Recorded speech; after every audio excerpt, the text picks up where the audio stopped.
को भ्रष्ट कर रहा हूं, इसलिए राजन आज से वैश्या मेरी गुरु है। इतने में राजा का की बिटिया खड़ी हो गई। बिटिया कहने लगी, पिताजी मुझे माफ कर दीजिए। और ये वैश्या की बात सुनकर मेरी भी बुद्धि बदल गई। मैं भी इसको आज से गुरु मानती हूँ। अच्छा बेटा, तुम्हारी कैसी बुद्धि बदल गई? बोले, सच बताऊं आपको, विनम्रता पूर्वक आप आग्रह है, आप सुनिएगा मेरी बात को। बाय नहलाओ, बाय मत नहलाओ। आज रात्रि में मैं आपके ही सलाहकार के साथ में भागने वाली थी। हाँ जी, आज ही रात में आपका यहाँ नृत्य चलता, आपका यहाँ उत्सव चलता, और आपका ही जो निजी सचिव सहायक है, आज मैं उसके साथ विवाह रचा करके भागने वाली थी। पर इस गणिका की बात को सुनकर के मेरे कदम रुक गए। इस गणिका ने मुझे समझा दिया कि बहू बीती थोड़ी रही। अरे भाई, इतनी उम्र तो तेरी हो ही गई है, हो ना हो एक ना एक दिन तेरे पिता तेरा विवाह कराएंगे ही। ऐसी परिस्थिति में भाग करके अपने ऊपर और अपने पिता के ऊपर कलंक क्यों लगाना?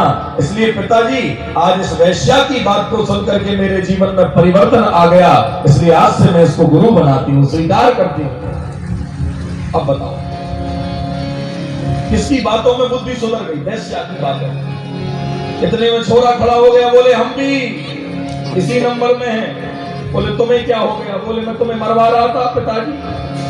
आ गई, तुम संपत्ति तो दे नहीं रहे हो, अकेले खा रहे हो बैठ करके राजा बन के।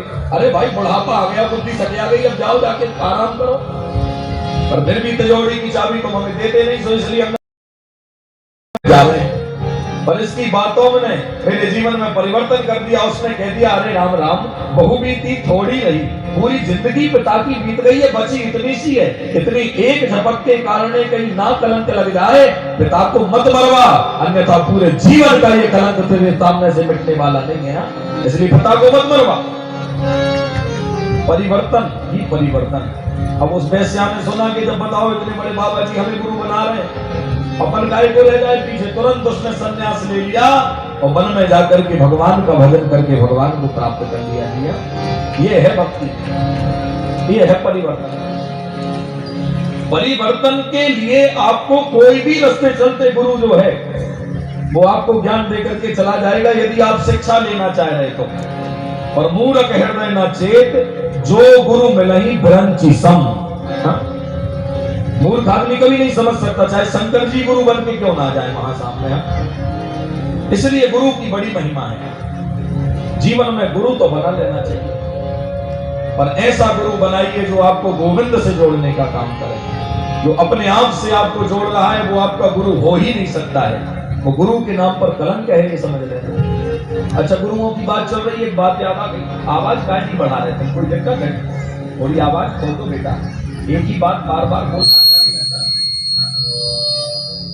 इतनी बोलो कि जितने सीटी भी ना बजे। हाँ ठीक, राम, इतना चलने दो बस। इसको थोड़ा घुमाओ कि हवा पकड़ गई, ज्यादा नहीं, हवा पूरा चल चल जाएगा। बोल सियावर रामचंद्र की।